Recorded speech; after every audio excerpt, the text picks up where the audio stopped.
Boa noite, você que está nos assistindo. Um grande abraço para você e também para toda a sua família. Hoje nós vamos meditar no Salmo de número 15. Mas antes, vamos ouvir um cântico com a equipe de louvor.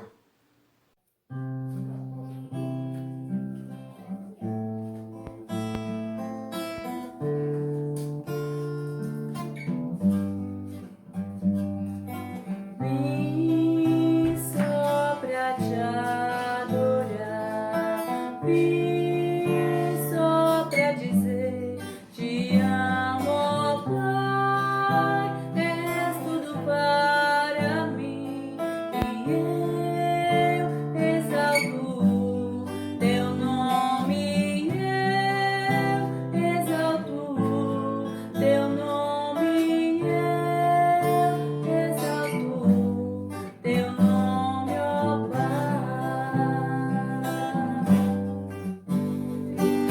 Vim só pra te adorar, vim só pra dizer te amo, ó Pai, és tudo para mim e eu exalto teu nome, eu exalto teu nome, eu exalto teu nome, ó Pai.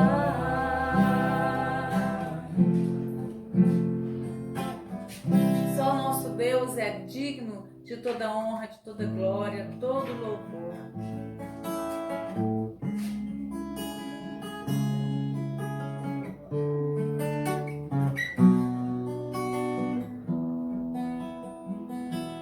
Digno de glórias e louvores,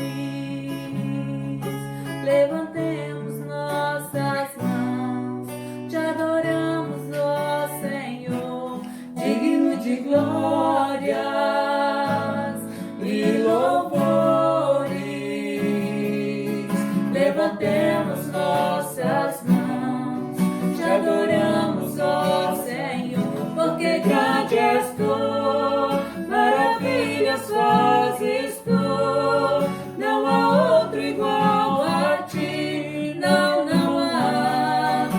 há outro igual a ti, porque grande és tu, maravilhas fazes tu, não há outro igual a ti, não há outro igual a ti.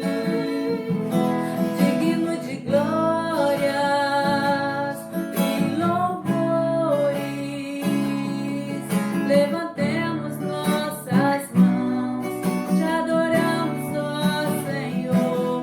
Digno de glórias e louvores,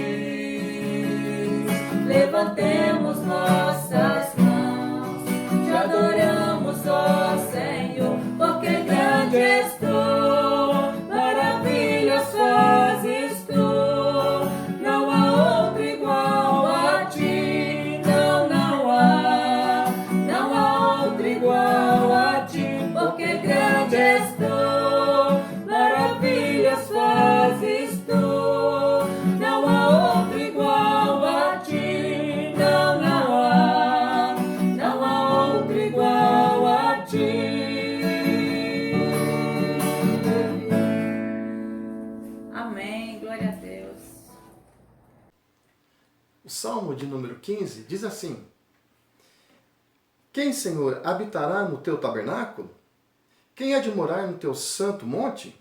O que vive com integridade e pratica a justiça, e de coração fala a verdade, e que não difama com sua língua, não faz mal ao próximo, nem lança injúria contra o seu vizinho, o que a seus olhos tem por desprezível ao réprobo, mas honra aos que temem ao Senhor, o que jura com dano próprio e não se retrata, o que não empresta o seu dinheiro com usura, nem aceita suborno contra o inocente.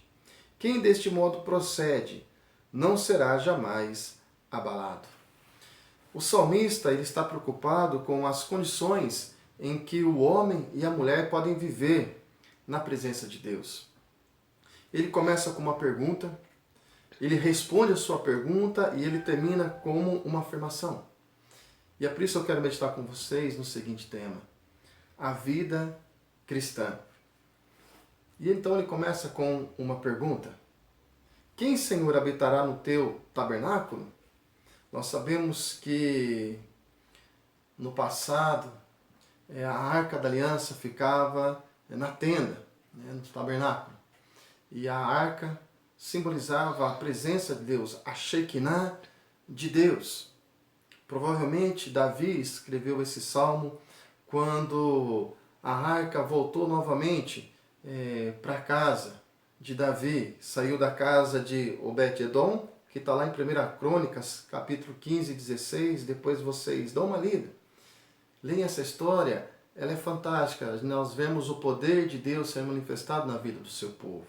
Então, provavelmente Davi, ele escreve este salmo, esse cântico, com alegria de ver a arca novamente na sua casa, simbolizando a presença de Deus. E é por isso que ele começa a fazer essa pergunta: na presença de Deus, quem habitará no teu tabernáculo? Quem há de morar no teu santo monte? Monte aqui também significa Jerusalém. Então ele faz essa pergunta: quem pode estar na presença de Deus, o Todo-Poderoso? E aí ele começa a responder. Olha o versículo 2. O que vive com integridade e pratica a justiça, e de coração fala a verdade. Quem consegue praticar isso? Qual o homem que pode fazer isso?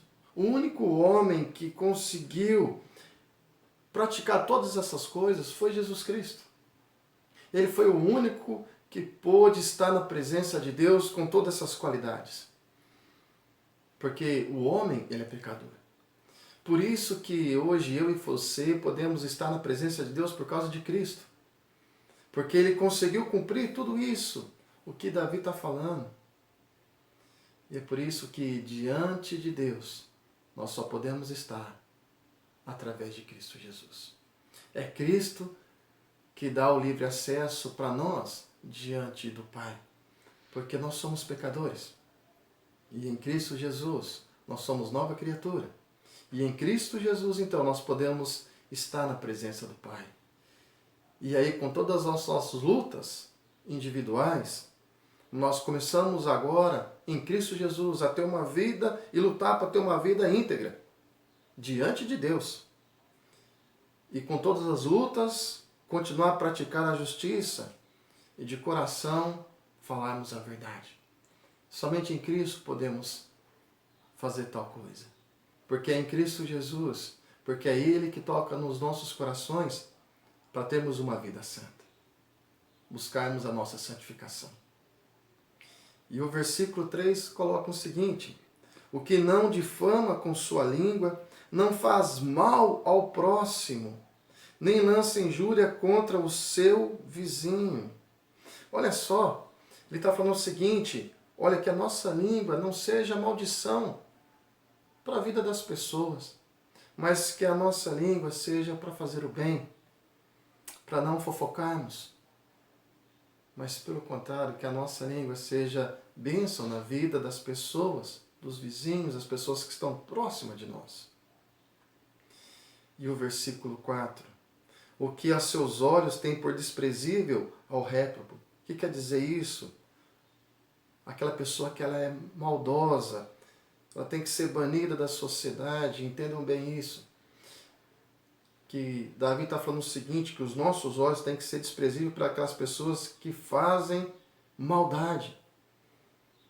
Você pode chegar perto dela para falar de Cristo para ela, mas você não pode praticar, você não pode estar andando do lado das pessoas que são maldosas e praticar o que elas praticam. E Davi está colocando, vocês têm que ter um olhar desprezível. Se quiserem estar na presença do Pai, vocês têm que tirar toda a maldade do coração. Não pode andar do lado de pessoas que só sabem fazer o mal. E nós temos que ter um olhar desprezível para isso. Então nós temos que orar por essas pessoas, mas não praticar o que elas praticam. Por isso que Davi, ele coloca essas qualidades na vida cristã, para estarmos na presença do Pai. E o versículo 5, ele coloca o seguinte: o que não empresta o seu dinheiro com usura. Está dizendo o seguinte: se você empresta R$10, não queira cobrar 1.000. Não faça isso. Porque tem muitos que fazem isso. Tem muitos que aceitam suborno, como diz o versículo 5. Nem aceite suborno contra o inocente. Tem muitas pessoas que são, infelizmente, elas conseguem se subordinar, ter o suborno como uma qualidade de vida. Infelizmente, nós vemos muitos e muitos que aceitam suborno para prejudicar outras pessoas. E aí a palavra de Deus está falando: não faça isso. Não pratique essas coisas. Porque se você praticar essas coisas, como você pode estar na presença de Deus? Por isso que ele encerra o versículo com uma afirmação: o que deste modo procede não será jamais abalado. Quando a nossa vida começa a fazer sentido neste mundo, a termos uma vida voltada para Deus, nós começamos a fazer o bem. Não porque nós somos santos, mas porque o Espírito Santo que habita em nós, ele quer fazer o bem. Porque Deus, ele é amor. E Deus, ele quer resgatar a integridade da vida das pessoas. Ele quer nos transformar a cada dia para sermos pessoas melhores. Neste mundo em que as pessoas só querem o mal das outras. E Davi então escreve para vivermos uma vida digna diante de Deus, para não sermos abalados com as coisas que acontecem em nossas voltas. Que você possa ser um verdadeiro cristão, praticar coisas boas, fazer o bem, para que você possa estar diante do Pai e que Ele venha te abençoar cada dia. Quero orar por você. Vamos orar. Pai, obrigado porque a Tua palavra nos ensina a cada dia a sermos pessoas melhores, a vivermos um modo digno do Evangelho. Transforma-nos, ó Deus, a cada dia. Perdoa, ó Deus, os nossos pecados. Nos fortalece para que realmente não sejamos abalados com as coisas que vêm em nossas vidas, mas que possamos olhar para o alto e saber que a nossa vitória vem do Senhor. Abençoa, Deus, a cada vida que está nos assistindo nesse momento. Abençoa não somente eles, mas toda a sua família. Que eles venham desfrutar das tuas bênçãos. No nome de Jesus. Amém. Que Deus te abençoe. Não esqueça de curtir o vídeo e se inscreva no canal. Deus abençoe. Até mais.